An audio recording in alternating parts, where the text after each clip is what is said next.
talk about another guy. Maybe you're not that familiar with this guy.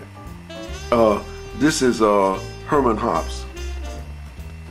We got his name here, Herman Haupt. And he's coming out of the Civil War. He was a brigadier general. That's a one-star general out of the Civil War. And he went to West Point and he studied engineering. And this is one of his water shoes. Sometimes they use the word water shoe, sometimes they say a special boat. But anyway, it's one of his inventions of a special boat, and we call this a water shoe. Now we want you to look at it. It's two pontoons with a bit of board across. You could call it a small catamaran. And he's sitting down on it.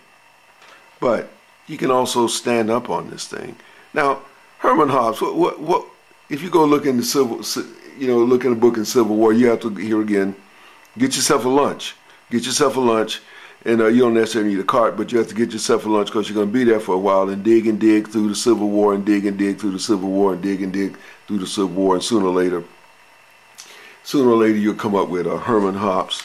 He's an engineer. You know, his family's rich, this, that, and the other. But his main thing was trains. He did a lot of trains, and then he didn't build the train, but the bridges, the bridges that carried the trains.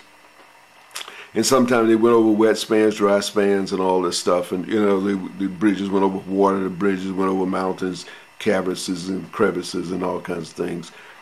The bridges sometimes they floated along on rivers. You know, pontoons and all this things going across the river and all. But he's a creative guy, and he came up with this stuff. But he also came up with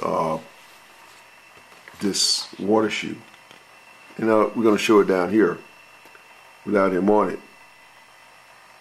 Now we're going to make a comparison. Now we want you to look at this because we're going to make a comparison to a Chinese water shoe. Sometimes they don't call this a water shoe. They call it Herman Haupt's fancy boat or this, that, and the other and all this stuff. Sometimes they might use the term water shoe. But we're going to make a comparison.